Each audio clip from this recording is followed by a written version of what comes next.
This is Careem, and I guess my name is Peter, and this is Yusuf. We present Careem. I guess this presentation will be interesting for you, at least because of two reasons. The first is that Careem is already a unicorn, and we accumulated a lot of learnings along the way. And the second reason, you might ask, okay, there are a lot of unicorns in Europe and many more in US. So what's the difference between Careem and these unicorns? And I guess the primary reason is that you know many unicorns from US and Europe, but how many unicorns you know from the Middle East? And there are not so many.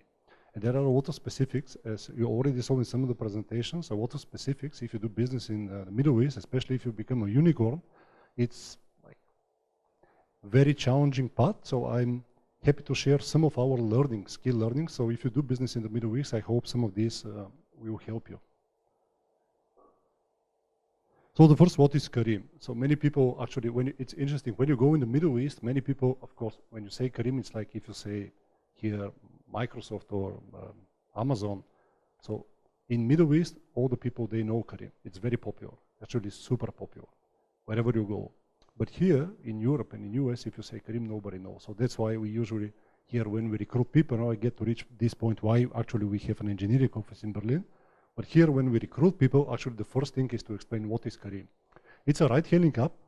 It's a web and mobile application where you can book a reliable. So several things which make this app unique. First, reliable and secure. So one of the things in the Middle East actually is that security is a big issue in many of the countries. So it's not as easy as to get some car and get some driver and say, okay, you work for me.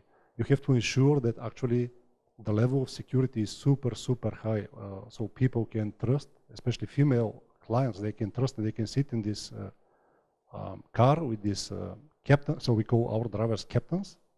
You can sit there. It's super reliable and super secure. This is, I'll talk a little bit more details, but this is a big challenge.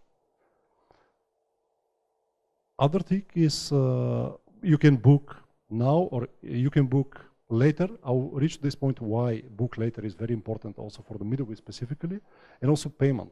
In some countries in Middle East, actually the credit card penetration is close to zero. So you cannot just go and say, hey, I have credit card. Actually, there is no credit card payment gateway to start with the first place in many countries. So payment with cash is the norm there. We heard also in the presentation that actually in many countries, even not a lot of people have bank accounts. So how you do online payments. So payment with cash is super important if you do this kind of business. And it comes with a lot of complications. So basically this is, on the surface, it's a ride-hailing application. Below, it's something very different, specific to the region. When I say, we initially called the region Dubai because actually our headquarters is in Dubai. Then we started to call our region UAE. Then we started to call our region MENA, like Middle East and North Africa, because we already work in Morocco and Egypt, it's a big market. And now we call it MENA TP because we already operate in Turkey and Pakistan. And technically Turkey and Pakistan are not exactly in the Middle East. So we are adding more and more word letters to our region. We call it like MENA TP.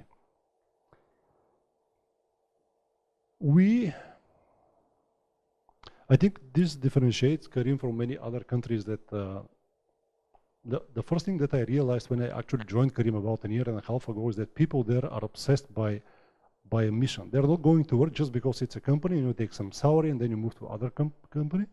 And people, when I joined, I say, these people, it's very rare to see a company where people are so obsessed by what they're doing. They really believe that this is a mission. It's not just a slogan, but people really believe. And I said, why? And the first thing that you realize when you travel in the Middle East is that transportation in the Middle East is something completely different from what we know that transportation is here in Europe or in US.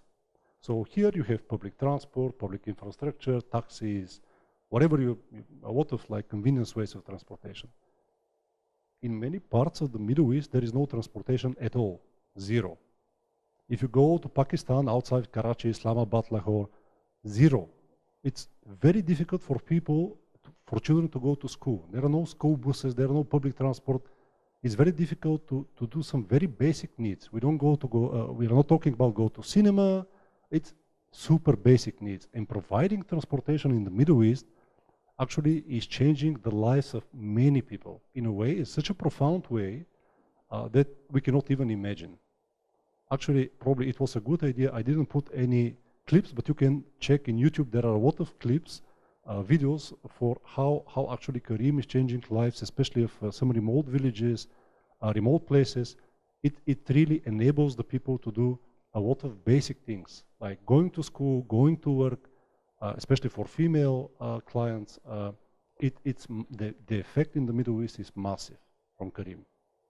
Second thing, which is very different, we say we create jobs. And you might say, how you create jobs? I can go, let's say in San Francisco, and I can go to some taxi driver and say, switch to my ride-hailing company. And you can say this taxi driver had a job even before switching to you. So you didn't create a job. And that's absolutely true for US and probably for Europe. Same if you go to work and then say, after work I want to use my car to do some extra income or whatever. And then you actually don't create a job. But if you, let's say, go to Pakistan, on top of my head, the car ownership in Pakistan is less than 1%, approximately 1%. So how you go there and say to people that don't have cars, start working for my ride-hailing application? There are no cars. And even the very few people that have cars, actually in order to have a car, you are perceived as a very high status person. So you are not probably willing to share your car because you're rich. You don't want to share your car with other people. So how you do this business at all in this region?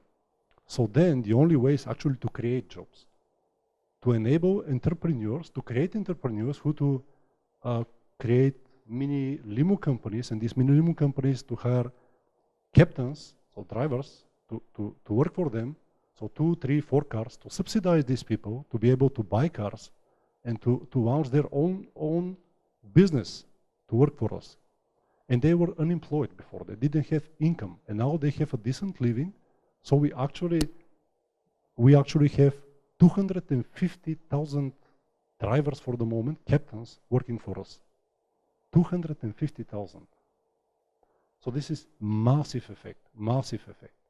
Our projections are that within 3 years, we will be the biggest employer in the whole Middle East, opening more than 1 million jobs. And these are real jobs, 1 million. So the effect in the Middle East is massive on this kind of business. By the way, this is aligned with the previous presentation. The opportunities in the Middle East are massive. It's transportation, just one thing, food delivery, payments, banking. It's really open area with so many basic needs that it's really, I think, for people with strive and desire, it's really a very good area where you can hopefully accumulate some of these earnings and open a startup there. I think it's massive opportunity. In contrast to Europe and US, where many of these areas are so competitive. But it's very different. When you say transportation in the Middle East, it's very different compared to when we say transportation, like here in Germany or somewhere else in Europe or US. Yeah, I mentioned some of the numbers. 13 countries, 80 cities, more than 12 million active clients that are using us continuously. 250,000 captains. And when I joined Careem a year and 3 months ago, there were 400 people in the whole company, everywhere. Now we are, I think, 2,500. So it's only in a little bit more than 1 year. It's massive growth. These are some of the cities. Actually, we operate in 80 cities. These are some of the cities where we operate. And the growth, especially in the last 2 years, actually our growth is huge. Growth in terms of bookings, growth in terms of colleagues, markets, new markets, and etc. You can see some of the numbers. I will just not repeat them, but it's really rare to see such growth.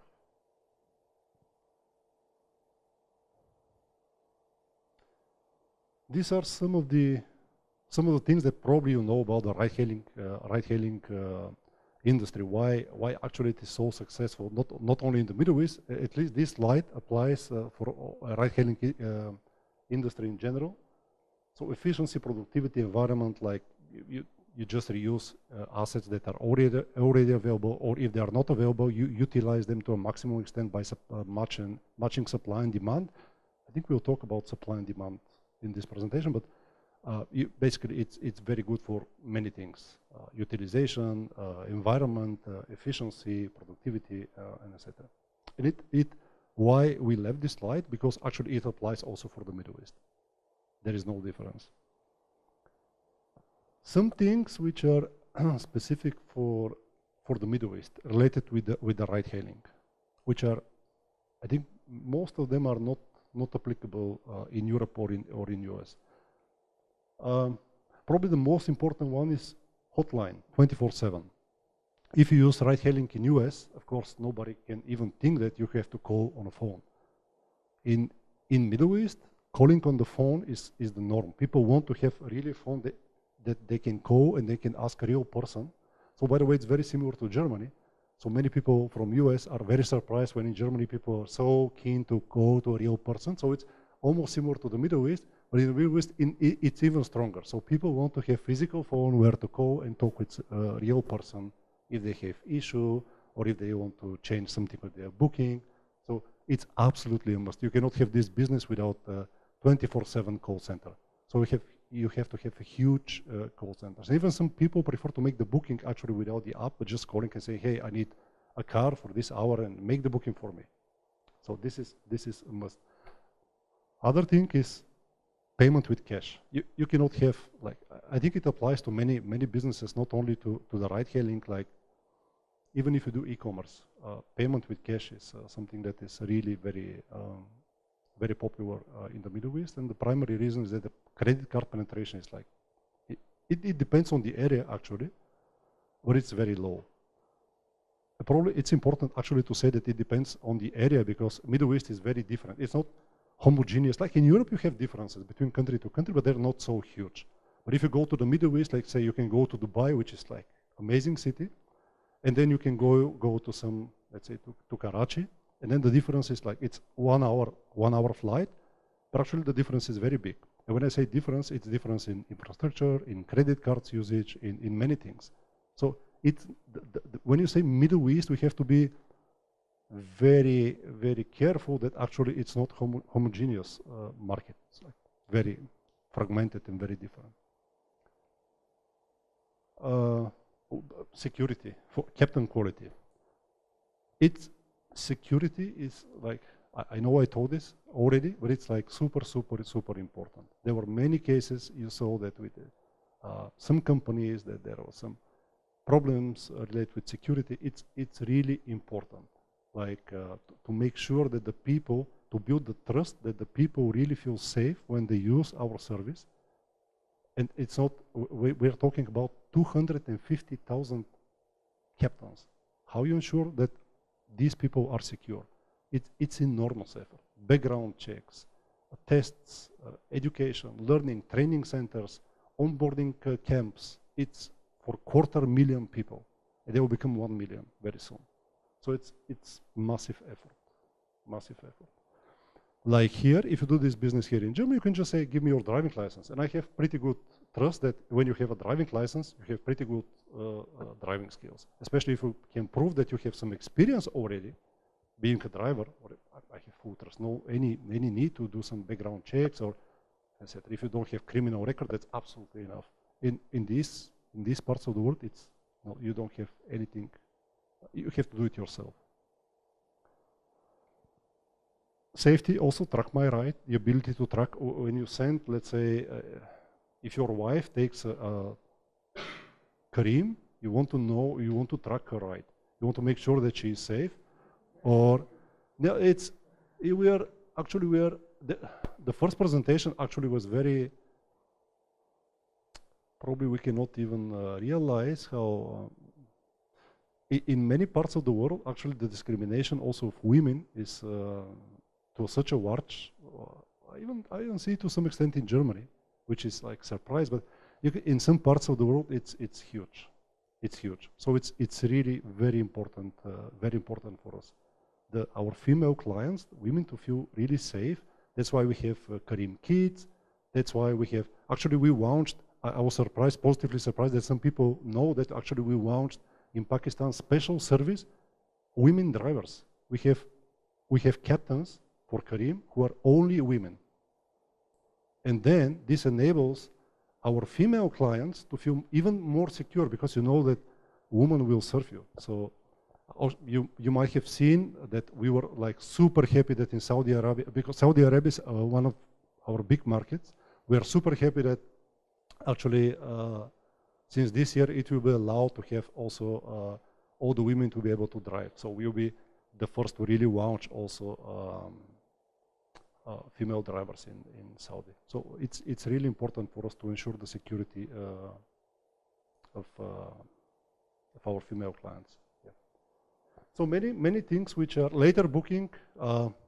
Transportation, as I said, is not very reliable. So you want to make sure that you will not miss your booking. So later booking is very important. So to say, okay, on this hour, on this day, I really want to make sure that my car will be here. So you do this later booking and it comes here.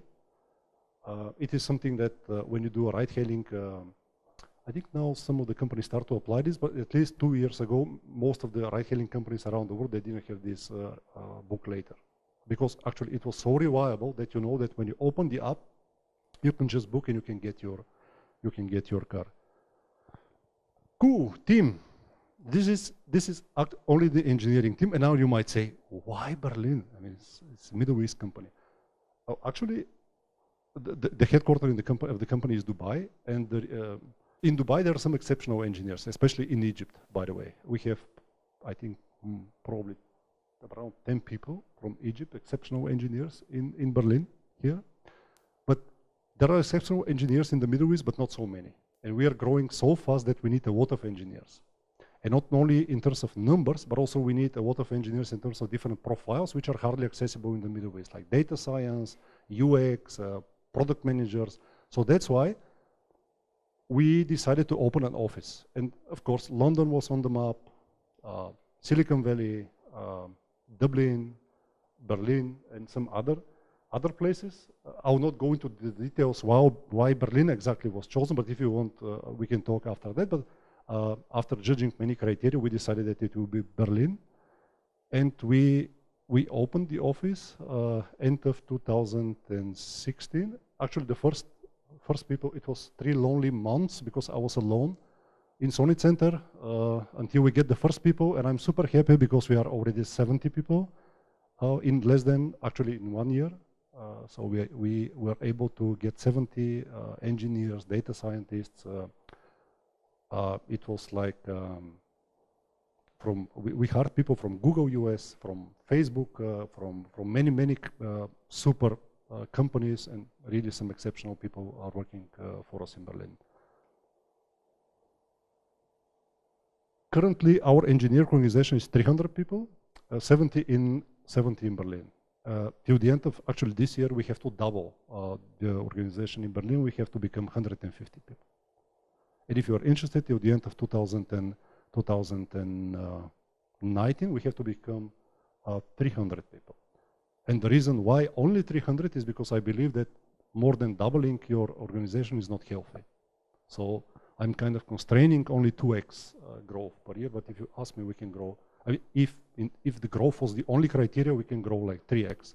But it's not only just getting exceptional people, it's making sure that they onboard successfully, they have some amazing experience, not just getting people and then having a mess. So we are growing like 2x steadily and 70 people in a year. Question now? You can go now. What are the people are doing?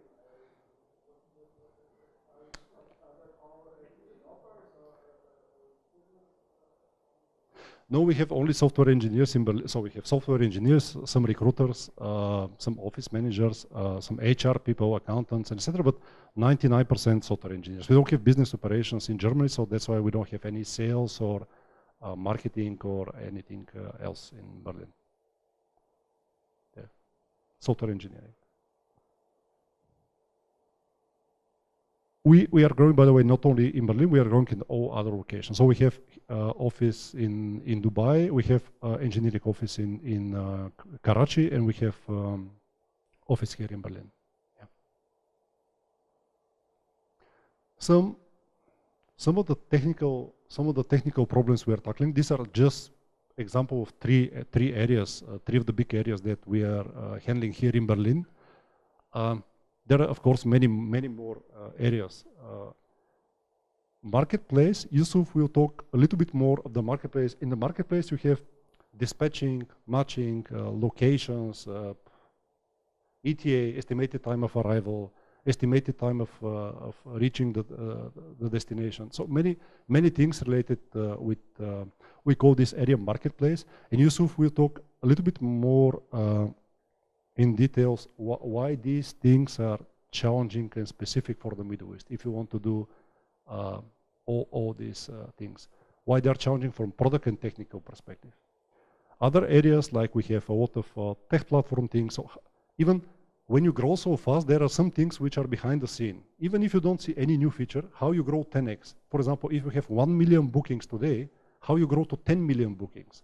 How you shard your database, how you scale your environment. On the surface, you don't have any new feature, but actually you need a lot of engineers.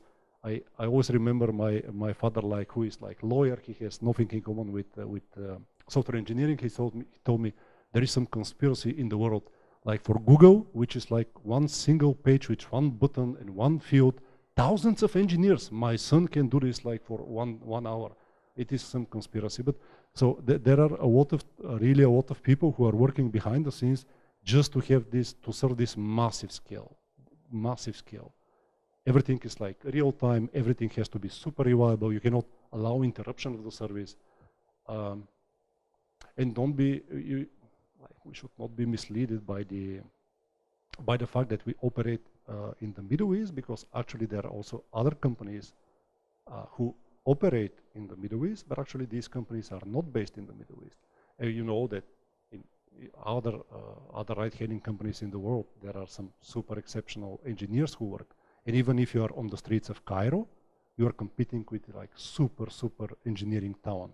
So it doesn't matter that you are on the streets of Cairo or Lahore or Dubai. You must be really exceptional engineers, exceptional engineering talent and software solutions in order to win this market. Yeah. So probably I will now go to Yusuf for going deep dive into the marketplace. Marketplace is one of the biggest areas that we have in Berlin. We have quite a lot of areas, but marketplace is, I think it's one of the two big areas, marketplace. It's really super exciting, and we are doing a lot of things that have a lot of market impact on the market. And probably Yusuf can tell what are these things and why they are specific for the Middle East. And then if you have questions for me, I can try to answer. Okay, so first off, let me introduce myself.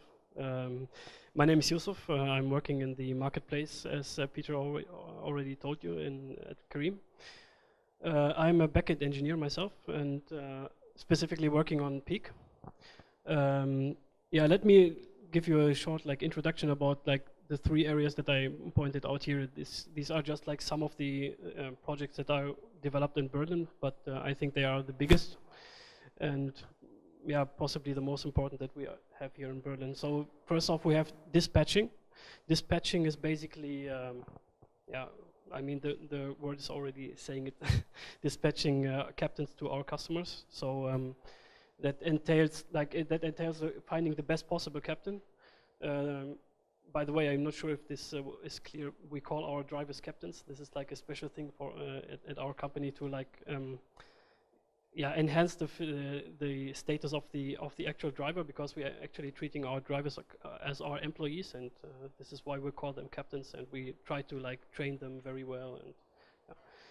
And yeah, it's what is the best possible captain is not only the closest one to your position. It's also it might also be the one that is not the most expensive option for you, or the one that is the one that is idle for the longest time, because we want to also make sure that our captains are actually paid well, because most of them are full-time employees for us, especially in Pakistan and the countries where people are like working for us and relying on the monthly payment that they are gaining from us. Then some topics that are touching the dispatching or are part of the dispatching is pooling, for example. Pooling is kind of a new thing for us and a very important thing in my opinion, because especially in areas where people, yeah, like in Pakistan, where people don't have that much money to spend, they strive to get a cheap solution to get to their destination. And also for the captains that work for us, it's also enhancing or reducing their idle time, basically, because they can serve multiple customers at the same time. Then second off, we have the ETA, which is short for estimated time of arrival. For the ETA, it's kind of similar to the dispatching. Like in terms of challenges, we also try to find like the best possible solution for the customer up front, but it's a little bit more challenging in terms of like engineering wise, because for dispatching it's kind of a one-time process, and we can like do a lot more background checks for dispatching actually before we actually dispatch a captain to a customer, in comparison to ETA, which is something that is called very frequently. So we have to kind of be quick processing it, but at the same time try to uphold a high quality of high accuracy. And yeah, basically the third thing is peak.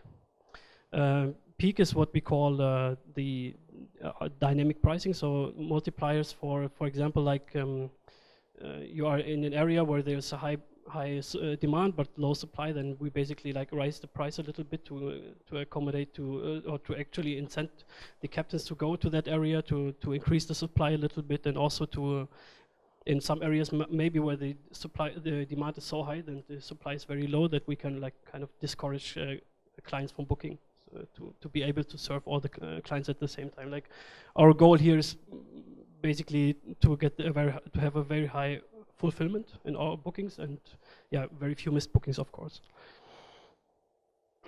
Okay, I will try to talk a little bit about the challenges. Yeah, I'm not sure if all of them are like specific to the Middle East, but yeah, some of them might be. And I think a lot of them are kind of applicable to the whole world. But yeah, if you talk, for example, if you think about the map quality, for example, like the devices, not only the devices are kind of low quality or low end in the Middle East, we also have like the problem that a lot of maps in the Middle East are not on, like if you think about Google Maps. The quality of the maps there is different from here. Like, and another thing is like not all the roads are present there. Another problem is that addresses like in Germany or in Europe, in the US, don't exist in the Middle East.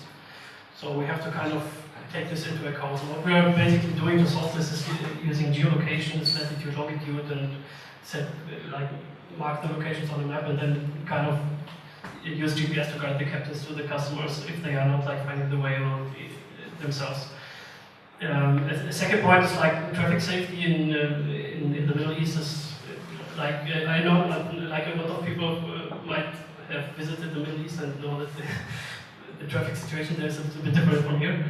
And yeah, we try to take this into account, like of course like training our captains a little bit better and so on, but also like at the same time we kind of make give our customers a means to kind of rate captains and make sure that maybe the next time you are getting a better captain dispatched to you, and this kind of things to kind of enhance all the customer experience. Because like I think a very big thing in the Middle East is trust. Like well, from my own experience, low trust is a very big problem in the Middle East. Nothing is as regulated as here and in other parts of the world. Like I myself, I'm German and I grew up here, but I have also ties in the Middle East because of my ethnicity. So I've seen both worlds, and I know that this is very different there. So one of our main goals, of course, is like keeping the trust up and making sure that our customers trust us and that our captains also trust us at the same time. Yeah, and then of course, as I said, like minimizing idle times, which is, in my opinion, a very important thing because, like, if you compare like Uber drivers in the US, I think they have a different motivation to actually work than people that work for us full time. So we want to make sure that the people that work for us are actually getting the most of it because they are reliant on us. And yeah, for peak we have basically we face when we are transmitting data to our captains and our customers, we are facing issues like having very low-end devices. So we are trying to find the best possible way to send the data to them. So to minimize the amount of data, like giving the same data by encrypting and decrypting stuff and zipping it, unzipping it. Yeah, this like always taking into account that we don't have the high-end devices on our customers and captain side. And at the same time, this is more like targeting our captains. We are trying to make sure that whenever we are promising something to them, like this area is giving you more revenue if you go there, then we try to keep that promise. That is a very that's a very big challenge actually in the peak. And yeah, I guess that's it from my side also. So if you have any questions, feel free to ask.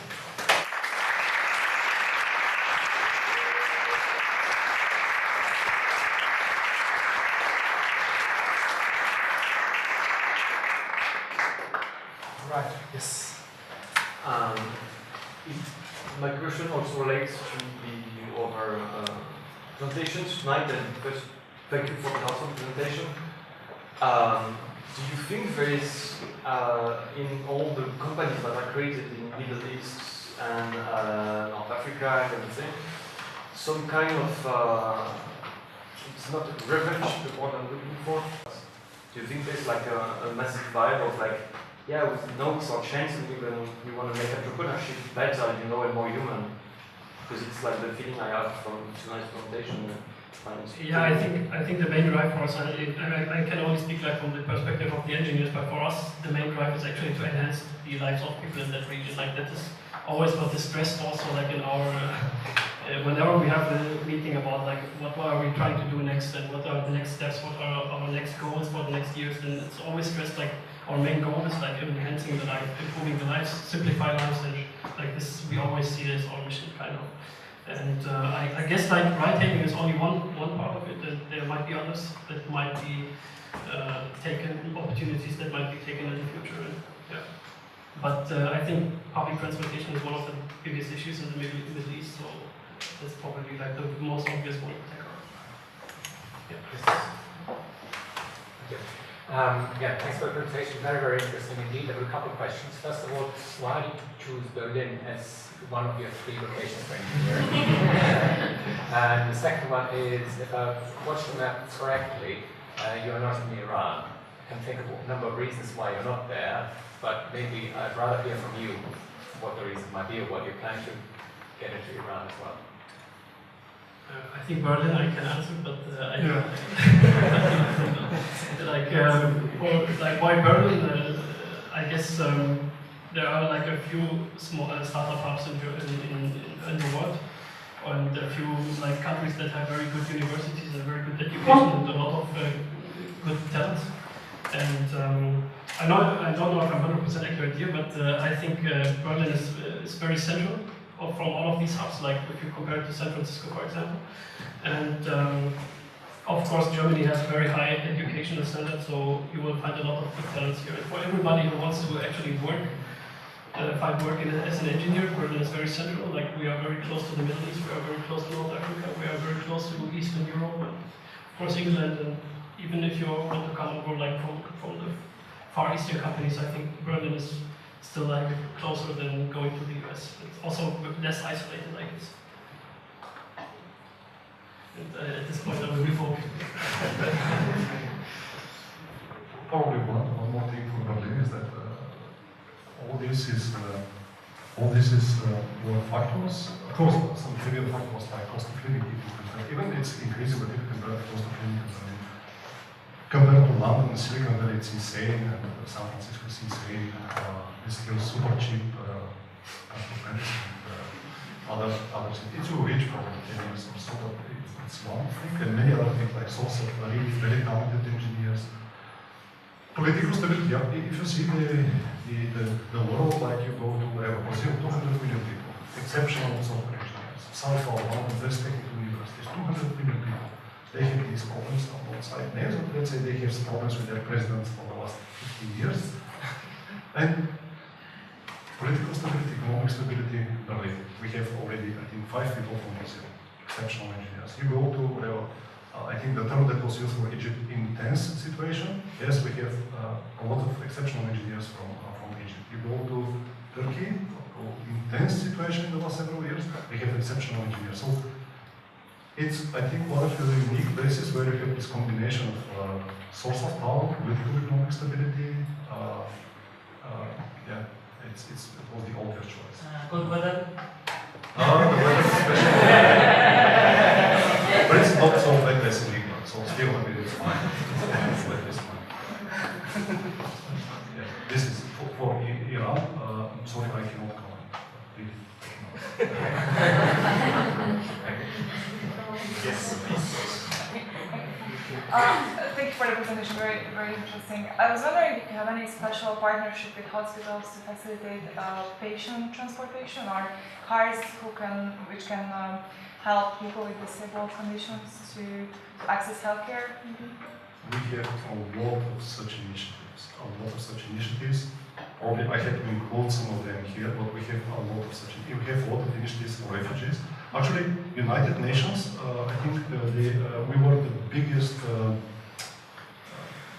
we made the biggest donation in the whole Middle East, the United Nations in the last year, they are officially acknowledged. So we have a lot of initiatives. Yeah.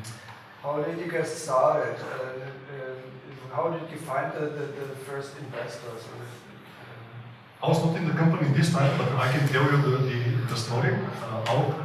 Actually, we have three co-founders. In the beginning, there were 2, and then the third co-founder joined at a later stage. They were McKinsey. They were working at McKinsey, and they were working in the Middle East. They saw the opportunity. So, as part of their work, they saw the opportunity related to transportation, reliable and safe transportation. And actually, they started the company with their first corporate client being McKinsey. So if you are a company there, you want to make sure that your colleagues, when they go to the Middle East, they have really reliable transportation and safe transportation. So this was like how the company started. And then as it started, there was the market showed that there is a huge opportunity in the Middle East. There was a question if this is revenge against some Western. I don't revenge, but we want more. I will not speak for competitors because I speak for Careem. You can see that some competitors are really strong in the Middle East, so it's not. I think it's not related to revenge. It's related to how you really, to what extent you meet the needs of the people, and to what extent you resolve the problems of the people there. As soon as you do this, of course, you have clients and employees. So I don't think it's personal whatsoever. In the Middle East, by the way, is unique because it has a lot of problems, as we said. With basically, if you want to do a startup here, it's easy. I do website, I do payment gateway ready, logistics, I call DHL or whatever ready. Everything is like building blocks. If you have the persistence, the idea, I'm not okay. I had in the past my own startup, it was not like super big, but still 14 people, so I passed through this way. I can tell you that having a startup in the Middle East is very different from, you don't have these building blocks, so you have to start with some really basic things, how I get my payment, if I have an e-commerce, who is doing my delivery if I have an e-commerce, so very basic things that here you can take as a granted. So these are the problems, but also problems are opportunities. All these things which I just mentioned, these are massive opportunities in the Middle East. And our actually use case shows just for more than 4 years of became unicorn. There are so many areas in the Middle East that are really empty, and companies and startups and entrepreneurs can fill these areas. Yes. Uber is quite famous for using gamification elements in the interfaces with the drivers to have them work in like hours where they potentially where they are likely to go home, but it's often the times where people need rides. So with elements like gamification, they manage to keep them on like for half an hour longer, so they like, sort of broaden out the availability of drivers. Do you also like look into these elements or use these elements to sort of get the drivers ready when the customers want them? So first, I will not do. Of course, we're tracking the market and the competition, but I don't want to speak about for competitors, whatever features they have, etc. Because we don't copycat. Actually, if you see the history of Careem, when we started, huge amount of our features, our competitors didn't have these features. Because we knew, for example, that in the Middle East you have to have payments with cash, nobody knew that we have to have payment. So we are tracking, the market, the competitors, but we believe that we are the primary source of coming up with features, and our goal is not to take the maximum of our drivers. Our goal is to really, why we call our drivers captains. We really want to emphasize that the respect that we want to give to these people. The respect. Many people in the Middle East have really very mistreated in their lives, and we really want to make sure that we treat them with dignity. So that's why we call them captains, and that's why actually one of the algorithms that Yusuf mentioned is not only the maximum utilization in general, but also fairness of the captain. So you don't want, for example, let's say that you are here and you call Careem, and then there is a car here, so it's close. But then there is another car just a little bit later, bigger distance. No, yeah. Then you can say, in terms of algorithm, if I take the perspective of getting money, I will get a shorter car. The distance is small, like I will save 30 seconds. But then you might see that this shorter car already had 10 rides in the past 2 hours. While this guy didn't have any ride. So he will go home, if you have children probably that need some money, they expect him to get with money and he'll go without any money. So that's why we definitely strongly emphasize on the fairness of our captains, how we treat our captains, to be fair. Fair is a very important, I mean, we do so many things like transparency of their earnings, transparency of what they earn, of our algorithm, of our dispatching to them. So we definitely track, of course, the competition, but it's not absolutely not ours. So we don't just copy because someone did some gamification. Okay, let's jump on the bandwagon and review. Yes. Why the name Careem? You are testing me? Actually, this was the first and only word in Arabic that I know, but it's generous. It's really the name emphasizes that the company wants to be generous to the captains, to the customers. It's generous. It really simplifies the mission of Careem.